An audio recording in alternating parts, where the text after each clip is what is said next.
Assalamualaikum my YouTube family, welcome back to Improve Your English. Today I am gonna share some phrases with you that you can use in conversation. So let's get going. Guys, first of all I will tell you that what is a phrase. A phrase is a group of words in English. It can be short or long. It does not have a subject nor a verb. यानी अल्फाजों के एक मजमूए को, एक group को हम कहते हैं phrase. अब आप सोच रहे होंगे कि अल्फाजों का मजमूआ तो सेंटेंस भी कहलाता है। A group of words is called a sentence as well. तो यहाँ इन दोनों में फ़र्क ये है कि सेंटेंस में हमारे पास सब्जेक्ट और वर्ब मौजूद होता है, उसके बग़ैर जुमला कोई सेंस नहीं देता, जुमला नामुकम्मल कहलाता है। लेकिन फ्रेज़ में ऐसा नहीं होता, फ्रेज़ में हमारे पास सब्जेक्ट और वर्ब मौजूद नहीं होता। अच्छा, ये शॉर्ट भी हो सकते हैं, ये लॉन्ग भी हो सकता है, यानी ये दो वर्ड्स पर भी मुश्तमिल हो सकता है और ये दो से ज़्यादा वर्ड्स पर भी मुश्तमिल हो सकता है। Now let's learn some common phrases. The first phrase is not yet.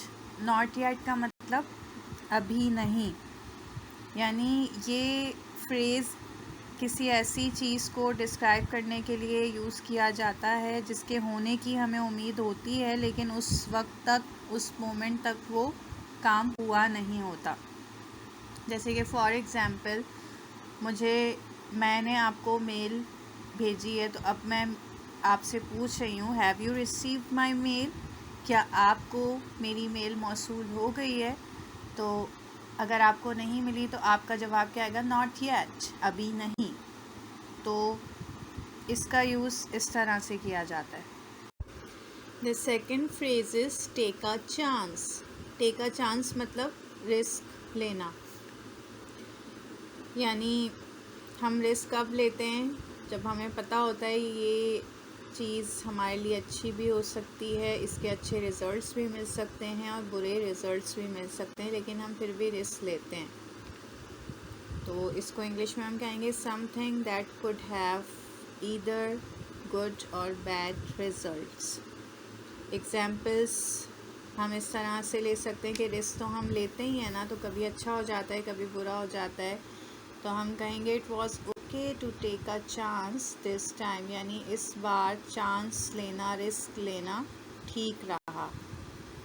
तो हम इस तरह इसका यूज़ करते हैं। The third phrase is to be on the safe side, यानी इसको हम इस तरह कह सकते हैं to create a sense of security, यानी कि एहतियाती तदबीर इख्तियार कर लेना, सेफ साइड पर हो जाना, एहतियात कर लेना।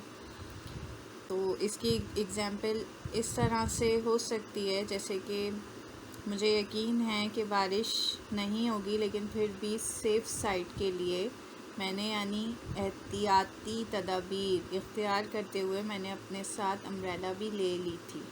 तो इसको हम इंग्लिश में कैसे कहेंगे? I am sure it won't rain but I will take an umbrella to be on the safe side, यानी मुझे यकीन है कि बारिश नहीं होगी, लेकिन फिर भी मैं अम्ब्रेला ले लूँगी एहतियाती तदाबीर इख्तियार करते हुए, यानी कि सेफ साइड पर रहने के लिए।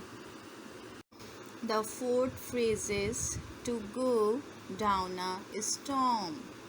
To go down a storm, यानी किसी चीज़ को बहुत ज़्यादा पसंद करना या सराहना।